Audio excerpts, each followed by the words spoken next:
वैसे तो हर इलेक्शन में किसी न किसी चीज को हमारे नेता लोग बलि का बकरा बना ही देते हैं। इसी कड़ी में हम आज बात करेंगे हरियाणा इलेक्शन के, जहां बलि का बकरा बनी है जलेबी।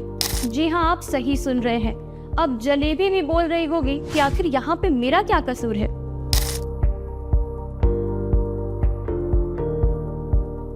नमस्कार दोस्तों, आप देख रहे हैं TFC मीडिया। आज हम बात करेंगे हरियाणा विधानसभा चुनाव 2024 की, जिसमें बीजेपी ने जीत का परचम लहराया है। बीजेपी ने एक बार फिर से हरियाणा में इतिहास रच दिया है और लगातार तीसरी बार सत्ता में वापसी की है।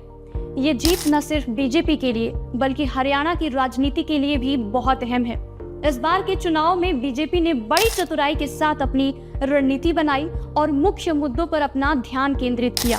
उन्होंने विकास, बेरोजगारी और कानून व्यवस्था जैसे विषयों पर जोर दिया, जिससे जनता का विश्वास बीजेपी की तरफ और बढ़ा। मुख्यमंत्री मनोहर लाल खट्टर की सरकार ने अपने पिछले कार्यक्रम में कई महत्वपूर्ण योजनाओं को लागू भी किया, जिसमें किसानों के लिए ऋण माफी, महिलाओं की सुरक्षा और युवा वर्ग के लिए रोजगार सृजन जैसे काम शामिल थे। इस चुनाव में बीजेपी को कांग्रेस और अन्य विपक्षी दलों से कड़ी चुनौती मिली। कांग्रेस भी अपनी तरफ से पूरी दमखम के साथ चुनावी मैदान में उतरी थी और उन्होंने हरियाणा की जनता के बीच अपने एजेंडे को लेकर जोरदार प्रचार भी किया। लेकिन बीजेपी की मजबूत रणनीति, कार्यकर्ताओं की मेहनत और जनता का समर्थन उन्हें हराने में कामयाब नहीं हो पाया। अब चलिए बात करते हैं बीजेपी के जीतने के कारणों के बारे में। जैसे कि आपने देखा ही होगा, एग्जिट पोल और जो हवा बनाई गई थी वो कांग्रेस के पक्ष में दिख रही थी। लेकिन ऐसा क्या हुआ कि जीता हुआ इलेक्शन कांग्रेस हार गई। चलिए विस्तार से बात करते हैं उन मुद्दों पर जो बने हैं बीजेपी के जीत का कारण। पहली कारण की बात करें तो बीजेपी ने इस इलेक्शन में कई फेरबदल किए, जैसे कि मनोहर लाल खट्टर को सीएम पद से हटाया और नायब सिंह सैनी को सीएम बनाया। लेकिन इस परिवर्तन से बीजेपी को खास फायदा नहीं दिख रहा था। ये जातीय समीकरण था जिससे बीजेपी ने ओबीसी वोटर्स को साधने की कोशिश की। वहीं बीजेपी ने जाट वोटर्स की ओर न देखकर जनरल वोटर्स यानी कि ब्राह्मण और राजपूत पर फोकस किया, क्योंकि अमूमन हरियाणा में जाट वोटर्स जिधर जाते हैं जनरल कैटेगरी उसके इतर ही होती है। अगर हम दूसरी कड़ी की बात करें तो आरएसएस ने इस चुनाव में जमीनी स्तर पर काफी काम किया और लोगों के घर घर जाकर बीजेपी के लिए प्रचार प्रसार किए, जो कि ब्रांड मोदी के प्रचार से ज्यादा फायदेमंद साबित हुआ। तीसरी बात करें तो और अहम और सबसे बड़ी बात है कि सोशल मीडिया के प्रचार प्रसार की, तो इसमें बीजेपी ने कांग्रेस को एक बार फिर से मात दी है। बीजेपी ने इस बार हर सीट पर विशेष तौर पर सोशल मीडिया कैंपेन चलाए और लोगों तक अपनी बात पहुंचाई। आइए अब हम बात करते हैं कि कांग्रेस की हार के क्या रहे मुख्य कारण।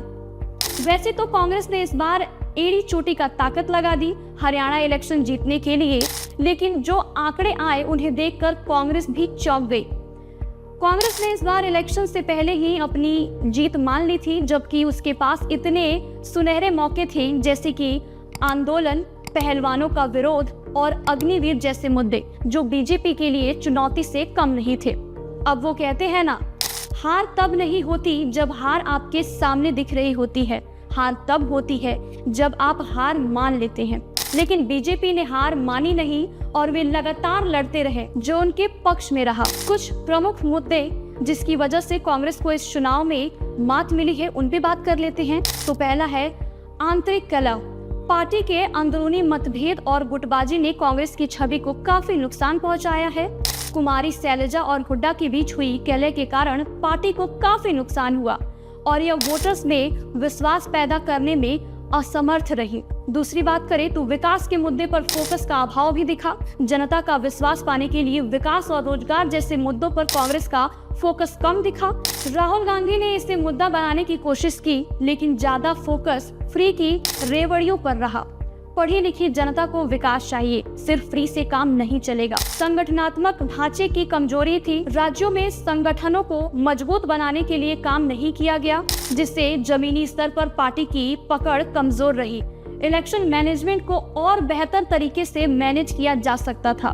जातीय समीकरण की बात करें तो कांग्रेस ने जाटों को इस बार के इलेक्शन में ज्यादा तवज्जो दी, जिससे पार्टी को मजबूती तो मिली लेकिन हार का कारण भी बना, क्योंकि एक जाति से स्टेट लेवल के चुनाव नहीं जीते जाते। आखिर में इस चुनाव ने यह साबित कर दिया कि बीजेपी की पकड़ हरियाणा में मजबूत है और जनता का फोकस अभी भी उन पर कायम है। अब देखना यह होगा कि बीजेपी इस जीत को कैसे आगे लेकर जाती है और हरियाणा के विकास के लिए क्या कदम उठाती है। तो दोस्तों, आप हमें कमेंट में बताएं कि आप बीजेपी की इस जीत पर क्या सोचते हैं। क्या बीजेपी आने वाले वर्षों में हरियाणा के विकास के लिए अपने वादों को पूरा कर पाएगी?